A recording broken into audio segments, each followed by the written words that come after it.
नमस्कार, स्वागत है सार न्यूज मध्य प्रदेश में। चलिए जानते हैं मध्य प्रदेश की ताजा और बड़ी खबरों को। मध्य प्रदेश के इस स्कूल में चल रहा है केबीसी। हॉट सीट में बैठते हैं बच्चे, मिलता है यह इनाम। स्कूली बच्चों का सामान्य ज्ञान बढ़ाने के लिए सरकारी स्कूल के शिक्षकों ने अनोखा तरीका अपनाया है और हर शनिवार को बच्चों को केबीसी जैसी हॉट सीट पर आने का मौका मिलता है, जिसके लिए बच्चे हफ्ते भर तैयारी करते हैं, जिसके लिए बच्चों के कंप्यूटर स्क्रीन पर 10 प्रश्न पूछे जाते हैं। इसके बाद इनाम भी मिलता है। मध्य प्रदेश के बैतूल में नहीं बचाया जा सका मासूम तन्मय। 55 फीट गहरे बोरवेल में 84 घंटे बाद निकाला गया शव। मध्य प्रदेश के बैतूल जिले के मंडावी गांव में 6 दिसंबर को 55 फीट गहरे बोरवेल में एक बच्चा गिर गया था। हालांकि बच्चे को रेस्क्यू कर लिया गया है, लेकिन बच्चे की मृत्यु हो गई है। बच्चे का नाम तन्मय था। बच्चा 84 घंटे से बोरवेल में फंसा था, लेकिन उसे बचाया नहीं जा सका। वहीं राज्य के मुख्यमंत्री शिवराज सिंह चौहान ने परिवार के लिए 4 लाख रुपए मुआवजे की घोषणा की है। मध्य प्रदेश की सबसे लंबी सुरंग बनकर तैयार, जानिए क्या है इसकी खासियत, लोगों को क्या होगा इससे फायदा। मध्य प्रदेश की जनता को आज बड़ी सौगात मिलने जा रही है, जिससे लाखों लोगों को यात्रा के दौरान समय बचेगा। दरअसल रीवा जिले के 2.28 किलोमीटर लंबी टनल का निर्माण किया गया है। इसका बजट करीब 1004 करोड़ रुपए है। केंद्रीय परिवहन मंत्री नितिन गडकरी इसका लोकार्पण आज यानी शनिवार 10 दिसंबर के दिन करेंगे। इससे बनने से रीवा से सीधी के बीच 7 किलोमीटर की दूरी कम हो जाएगी। साथ ही जिले को सोलर बिजली उत्पादन के अलावा यह एक और गौरव मिलने वाला है। मोहनिया घाटी टनल क्यों है खास, जानिए इस खबर में।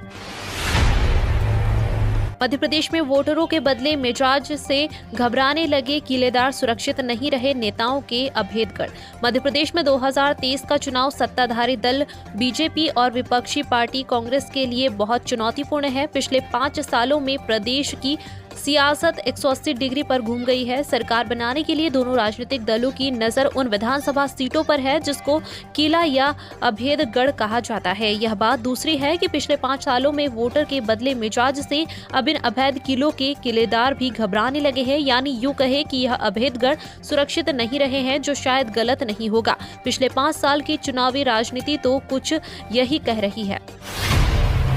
मध्य प्रदेश में कांग्रेस सरकार बनते ही फिर शुरू की जाएगी किसान कर्ज माफी की योजना, कमलनाथ। एमपी में आगामी विधानसभा चुनाव 2023 की तैयारियां जोरों पर है। ऐसे में कई नेताओं के बयान सामने आ रहे हैं। इस बीच पूर्व मुख्यमंत्री कमलनाथ ने बड़ा बयान देते हुए कहा कि यदि कांग्रेस की सरकार 2023 में सत्ता में आती है तो किसानों की कर्ज माफी के लिए शुरू की गई योजना दोबारा शुरू की जाएगी। बाघों के संरक्षण में लापरवाही, प्रदेश बाघों की मौत में पहले स्थान पर। बाघों का प्रदेश कहे जाने वाले मध्य प्रदेश में ही अब बाघों की मौत की संख्या बढ़ती जा रही है। बाघों के संरक्षण के लिए जाने वाला मध्य प्रदेश अब बाघों की मौत के लिए जानने वाला बन गया है। बाघों की मौत के मामले में देश में मध्य प्रदेश पहले स्थान पर बना हुआ है। पिछले कुछ सालों से यहाँ बाघों की मौत के आंकड़े बढ़ते हुए देखे जा रहे हैं। अभी कुछ साल पहले के मिले आंकड़ों के अनुसार मध्य प्रदेश में लगभग 30 से 35 बाघों की मौत के आंकड़े सामने आए हैं और इसी आंकड़े के साथ मध्य प्रदेश देश के प्रथम स्थान पर विराजमान है। बाघों की मौत के मामलों में दूसरे नंबर पर राज्य कर्नाटक और तीसरे नंबर पर उत्तराखंड है।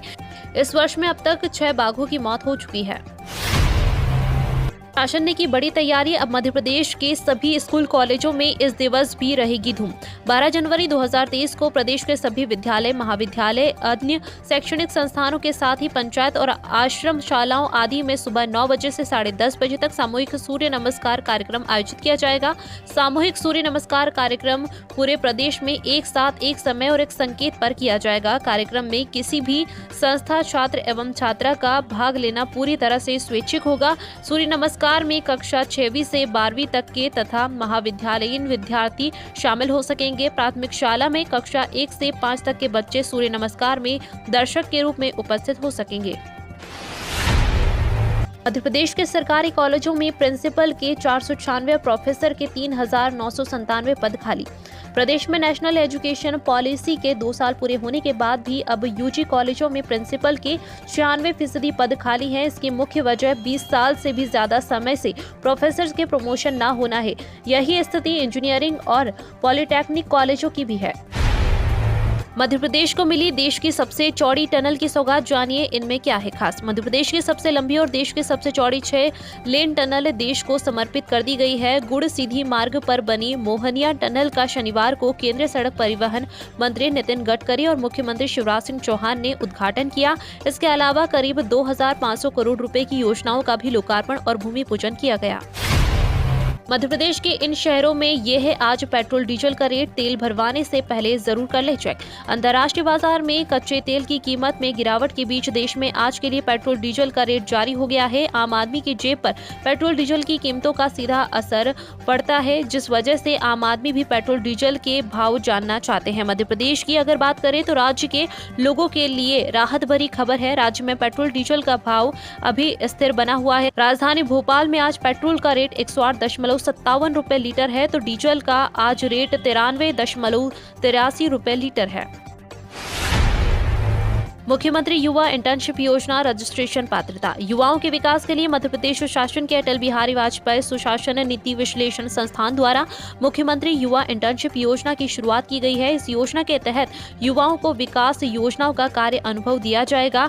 मुख्यमंत्री युवा इंटर्नशिप योजना के तहत राज्य के ग्रेजुएशन और पोस्ट ग्रेजुएशन युवाओं की भर्ती की जाएगी। इस योजना के माध्यम से राज्य के 4695 युवाओं का चयन किया जाएगा। चयनित युवाओं को एमपी सरकार द्वारा योजना के तहत 8,000 रुपए का स्टाइपेंड प्रतिमाह दिया जाएगा। कांग्रेस ने बनाया नया प्लान, आदिवासियों, दलितों, पिछड़ों और मुस्लिमों को एक कर देंगे, भाजपा को चुनौती। मध्य प्रदेश में अगले साल विधानसभा चुनाव है और इसके मद्देनजर भाजपा आदिवासी वोटरों का विश्वास जीतने के लिए भरसक कोशिश कर रही है। पैसा एक्ट लागू करने के लिए आदिवासी नेताओं के नाम पर योजनाओं को लागू करने तक हर कोशिश आदिवासियों में खोए जनाधार को फिर पाने की है। अब आदिवासी युवाओं के संगठन जय आदिवासी युवा शक्ति ने भाजपा को चुनौती देने के लिए पिछड़ों और दलितों के साथ ही मुस्लिम समाज का प्रतिनिधित्व करने वाले सामाजिक और राजनीतिक संगठनों को साथ लेने की योजना बनाई है।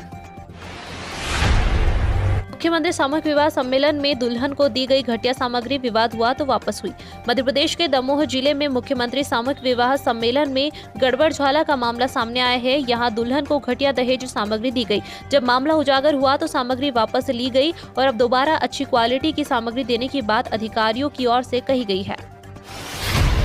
एमपी में गिरेगा मावठा और बढ़ेगी ठंड, जानिए मौसम विभाग यह सब कैसे पता लगाता है। मौसम विभाग ने मध्य प्रदेश के करीब 10 जिलों में मावठा का पूर्वानुमान जताया है। अभी मध्य प्रदेश के दिन का पारा 25 से 29 डिग्री सेल्सियस के बीच चल रहा है। अगले एक सप्ताह के दौरान रात का पारा ज्यादा नहीं गिरेगा, लेकिन दिन के तापमान में गिरावट दर्ज की जा सकती है। बारिश होने से इंदौर को छोड़कर अधिकांश इलाकों में दिन का अधिकतम पारा 20 डिग्री सेल्सियस या उससे कम हो सकता है। इंदौर में यह 25 से 28 डिग्री सेल्सियस के बीच रह सकता है। भारत ने बांग्लादेश को तीसरे वनडे में 227 रन से हराया। सीरीज में क्लीन स्वीप होने से बची टीम इंडिया। भारत ने 3 वनडे मैचों की सीरीज के तीसरे मुकाबले में बांग्लादेश को 227 रन से हरा दिया है। इस जीत के साथ ही वह सीरीज में क्लीन स्वीप होने से बच गया। बांग्लादेश ने सीरीज को 2-1 से अपने नाम कर लिया है। तीसरे मुकाबले में बांग्लादेश ने टॉस जीतकर पहले गेंदबाजी का फैसला किया। भारत ने 50 ओवर में 8 विकेट पर 409 रन बनाए हैं। जवाब में बांग्लादेशी टीम 34 ओवर में 182 रनों पर सिमट गई। भारत की जीत के हीरो ईशान किशन और विराट कोहली रहे। किशन ने 210 रन की पारी खेली। यह उनके वनडे करियर का पहला शतक है। अनुभवी विराट कोहली ने 113 रन की पारी खेली।